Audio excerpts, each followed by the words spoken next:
Imaginez que vous receviez un mail d'une personne apparemment malveillante qui vous menace de dévoiler à tous vos contacts une vidéo qu'il aurait prise de vous pendant que vous étiez sur un site coquin. Oh yes! Comment est-ce que vous réagiriez et est-ce que vous tomberiez dans le piège? Parce que oui, c'est un piège et lui donneriez de l'argent. Je vous propose de découvrir aujourd'hui ce qu'on appelle l'arnaque au chantage pornographique.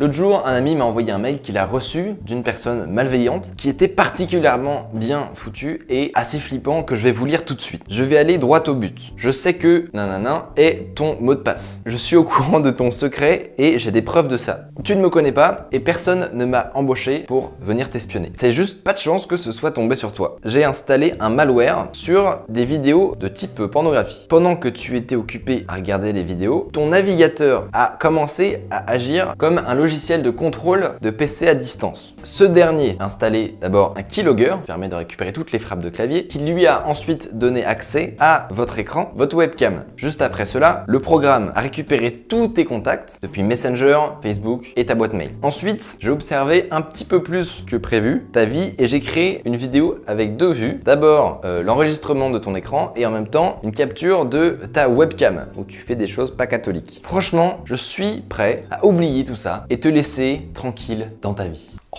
c'est sympa. Je vais te donner deux options où ça pourrait se dérouler. Soit tu ignores cette lettre, soit tu me payes 2200 $. Premièrement, si tu ignores ce mail, on va voir ce qui va se passer. Je vais envoyer cette vidéo à tous tes contacts, ta famille, tes collaborateurs. Ça ne te protégera pas de l'humiliation générée quand des amis et la famille vont découvrir cette vidéo sordide.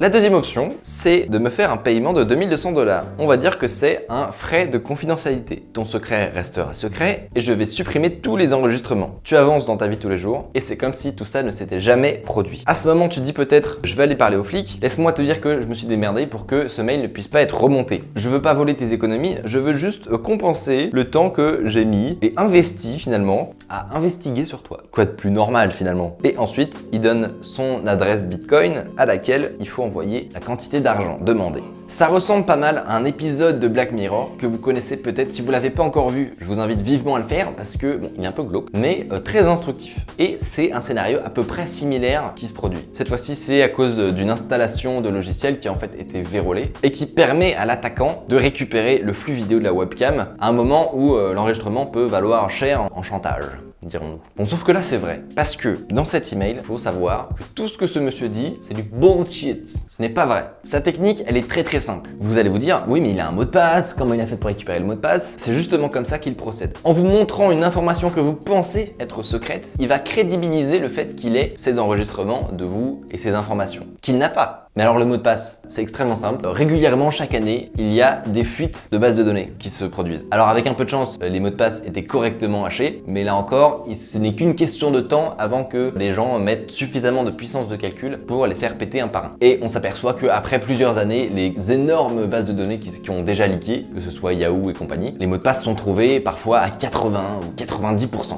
Ce qui fait donc qu'il y a des mailing lists qui se baladent dans la nature, où vous avez des millions d'emails comme ça, et à côté, un mot de passe qui leur appartient. Ces listes, on peut aussi les appeler des combo listes. Elles sont énormément utilisées pour du piratage, des larcins et compagnie. Ça peut être pour récupérer vos comptes, tenter d'utiliser le mot de passe sur d'autres comptes que vous pourriez avoir, pour soit vous faire du chantage, soit faire du profit, enfin voilà. C'est très utilisé. Là, c'est extrêmement malin parce que c'est utilisé pour vous faire du chantage et vous faire flipper uniquement. C'est psychologique en fait cette arnaque. À part ça, eux, ça leur coûte rien. Ils récupèrent la liste et ils envoient des mails bim bim bim à tous les gens concernés. Souvent, cette idée-là, elle va avec le fait qu'il y a un certain tabou à aller sur ces endroits-là. Je pense que c'est peut-être aussi dû à certaines publicités extrêmement envahissantes qui, en essayant de bloquer un petit peu votre navigateur, peut essayer de faire croire aux plus crédules que effectivement ils ont été envahis par les virus. Mais ça, je pense que a priori les gens commencent à comprendre qu'il faut juste cliquer sur la petite croix. Peut-être que vous vous rappelez d'une vidéo qu'on avait fait ensemble où je vous expliquais que effectivement cliquer sur un lien pouvait dans certains cas précis suffire à récupérer un malware sur son ordinateur. Effectivement, il y a des cas où le navigateur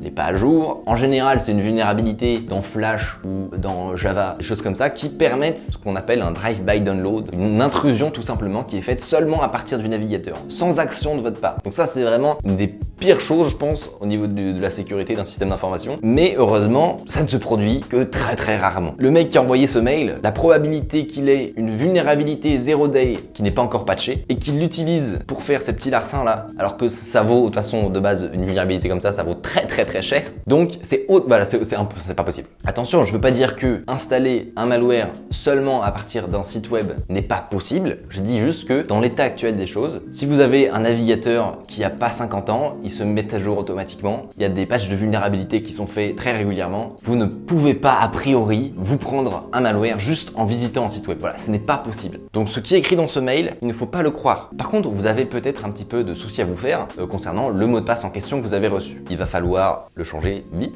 et partout là où vous l'auriez utilisé, même si c'est mal de réutiliser ce mot de passe. Donc voilà, dans ce cas de figure précis, vous avez vu comment était fait le mail. Il y en a sûrement parmi vous qui l'ont reçu. Ne vous y fiez pas, voilà. Et en général, de toute façon, ce genre d'arnaque existe. Mais en cas de chantage, il est grandement évité de payer qui que ce soit. Le chantage par vidéo webcam, ça existe. En général, ce n'est pas en utilisant des 0 day et des trucs très compliqués. C'est juste une personne qui va obtenir des images de vous et vous faire chanter avec après. Donc faites attention à ce que vous faites. On n'est jamais trop sûr, faites la technique à la Snowden. Mettez le petit cache sur vos webcams. De toute façon, ça m'étonnerait que vous les utilisiez 24 heures sur 24. Et évitez au maximum voilà, de donner des choses de vous qui pourraient se retourner contre vous après. Que ce soit des photos, des informations, des vidéos, encore pire. C'est très casse-gueule. J'espère que cette petite vidéo vous aura plu. C'est des mails qui traînent en ce moment, donc je trouvais ça aussi intéressant de se pencher là-dessus. Et je vous dis à la prochaine. C'était Micode.